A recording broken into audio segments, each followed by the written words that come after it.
Singapore is an island, a city, and a country, and it's made up of about 64 offshore islands in addition to the main island. The country is just a little over a half a century old, but in that time they've increased their landmass by 25% through land reclamation projects. And this country has a bit of a reputation. It's one of the greenest cities in the world. Nearly half of Singapore's land area is under green cover. Garden of the Bays is gorgeous. It had a light show in the evening, which was really fun to watch, especially from our hotel room. But all of these attractions they have are really surprisingly affordable for tourist attractions. Garden of the Bays is about $30 per adult and about $20 per kid, and the Ferris wheel is pretty similar. But Singapore is also known for having some rather unusual laws. Is it true that it's illegal to spit on the ground here? That is true, but we don't really worry about that one because we're not disgusting. Is it true that you can't walk around your own house with the curtains open naked? That one is true also. How long is Mom going to be in jail for? And Eduardo Saverin, the co-founder of Facebook, moved here in 2009 and then in 2011 renounced his US citizenship and got out of paying $700 million in capital gains taxes. He says that's not why he did it, but I think the writing was on his wall. Facebook wall? You guys didn't like that joke? Please don't unfriend me. But there's probably no better way to experience the city than by staying at the iconic Marina Bay Sands Hotel. We also read that they have plans to add a fourth tower by 2026. When its 2,500 rooms opened in 2010, it was the most expensive standalone casino hotel in the world, ringing up at just under $7 billion US. And the largest atrium casino on the planet with thousands of tables and slot machines. Over 1 million square feet of retail. In a lot of ways, this place resembles Las Vegas, and that should come as no surprise since this Sands is one and the same with the Las Vegas Sands Company.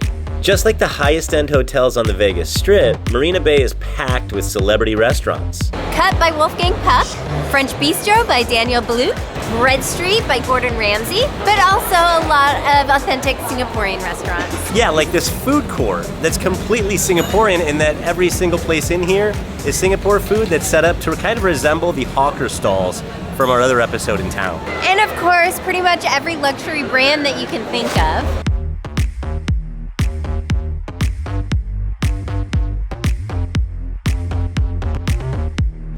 And probably the coolest Apple store ever.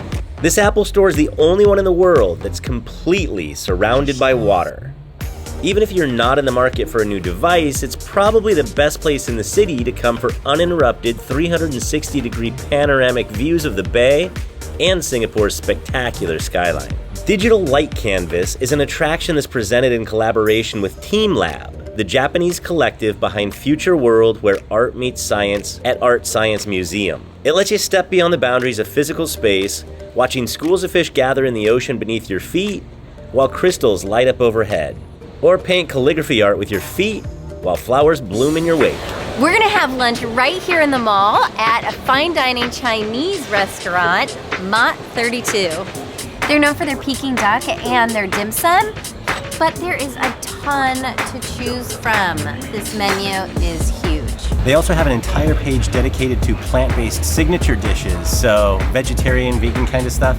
And I'm sure it's way better than what you would get in a grocery store, but listen to this. Shredded chicken, crispy eel, salt and pepper squid, sweet and sour pork, crispy chicken. Sounds good. Our first little bite is this crispy pork belly. Crispy pork belly. That is so crunchy. They are Peking duck bao buns. Tastes like a marshmallow with powdered sugar. Oh, wow. It almost tastes sweet and savory. And Brooklyn's right. It's like a toasted marshmallow on the outside for some reason. And that is powdered sugar. That's really interesting, really cool. Bill's cocktail just arrived. It's rum and coconut and champagne and some other mixers, but I like anything with champagne on it. Oh, that's a spot. A shrimp shumai with some truffle on top. There's a quail egg inside. Mushroom dumpling. And some soup dumplings. Holy Hallie. It's so good, yet it's so big, and I can barely fit in the house. We're gonna finish our tea, but with so many restaurants, great restaurants to choose from in the shops here, Mott 32 has our stamp of approval. We have yet to be let down by the food in Singapore. And if you want to check out our devouring episode where we go to hawker stalls and Michelin star restaurants, check it out up here. These rooms are fantastic. We just have a regular king-size room, not even upgraded, but it's phenomenal. These views are incredible. And I imagine any room in this hotel is gonna be great because it's either gonna be the bay and the skyline or the garden. And you know what I love? This is hilarious. My favorite thing about these rooms is that the snacks and drinks are all complimentary. They're not gonna charge you $50 for a Coke. Beautiful bathroom, and they have Roberto Cavalli products. Big TV, big bed. Awesome, fantastic room. And we're about 5 days early, but you can see over my shoulder where they're setting up for the Formula One race. And Singapore is no ordinary Formula One race. They're actually the very first city to ever have a nighttime race. Wow, this is so beautiful. Garden of the Bay is right there, and gorgeous and stunning. I wish we had time to go in there now, but it's dinner time, and we're gonna eat at C'est La Vie, their rooftop restaurant. And I'm sure it's got stunning views because everywhere you look, 360 around here, it's pretty incredible. It's so hard to walk around here because I'm just looking everywhere because the views are really incredible. And with all the square footage they have here on the roof, C'est La Vie and their Sky Bar Lounge is the only restaurant up here. So we're definitely getting reservations here when we first decided to come here. Hey, for my cocktail tonight, I went with something called the bartender's handshake because it sounded like it had some interesting backstory. Within the cocktail community, bartenders often greet friends and colleagues with what's known as a bartender's handshake.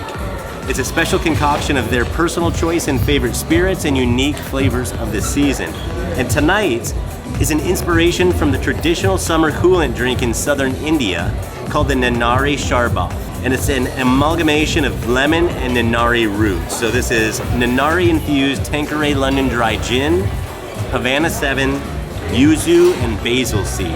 I want to get a food dehydrator just so I can start making these. It's so hard to keep fresh lemons and limes in the fridge when you're not using them on a daily basis.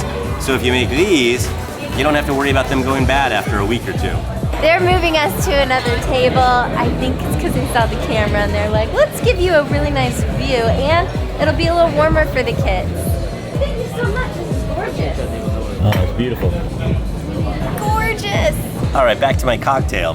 This is really good. I think it's a very stiff drink, but I don't get a whole lot of gin flavor actually. It's a lot of subtle notes, so fresh, get the citrus, and definitely get the little balls, the seeds. Brooklyn got the steak tartare. Steak tartare is her favorite. She eats it like crazy.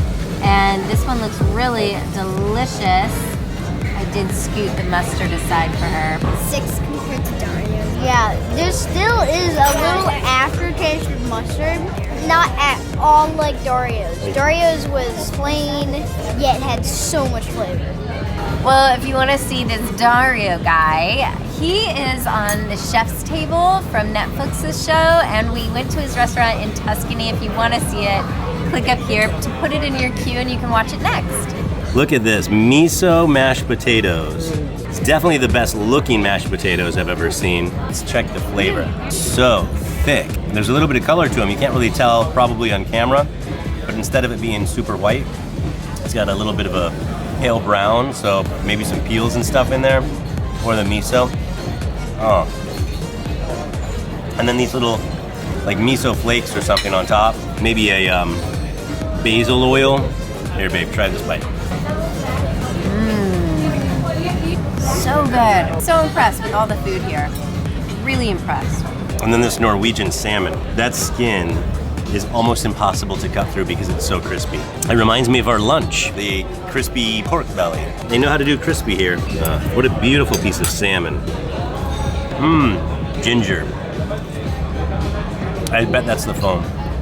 It's like ginger foam. That is actually very good. Try this, baby. How's the princess doing? How you doing? So good. So good. There's spinach on the bottom and calamari on the top. So he just came over and said, I've got to eat the head of the shrimp. It's dehydrated, fried and crispy. Very crispy. There's a lot of flavor in that. Better than you expected? It's like massive amounts of shrimp flavor. All right, I gotta try this. I think that's delicious. That's really good. Eat it. We ordered the kids ice cream sandwich to split, but they brought one for each of them, and they also brought out this incredible dessert platter, and the presentation alone, pretty insane. They stepped it up a notch. Woo! So in the sky deck up here, this is actually 1,120 feet long, spanning over all 3 towers. And the infinity pool over here is the highest elevated pool in the world, almost 500 feet long. The pool is also open until 11 p.m., so unlike a lot of resort pools that close early, this one stays open late so that you can enjoy the incredible views at nighttime. I totally lied! There is another rooftop restaurant, and it's Spago, one of our favorites.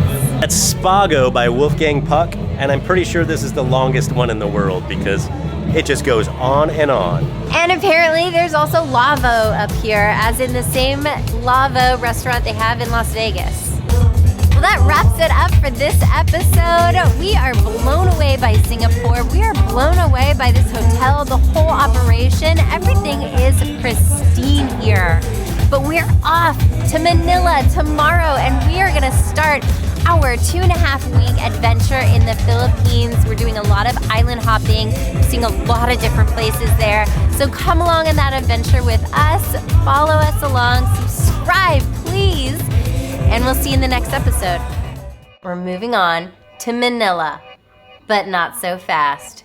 We have a little problem. Yeah, so we wake up this morning to news that a tropical storm Noru is heading westward yesterday, and it's going right over the Philippines, the northern islands, right over the city of Manila, and it intensifies within a 24-hour period to the equivalent of a Category 5 hurricane.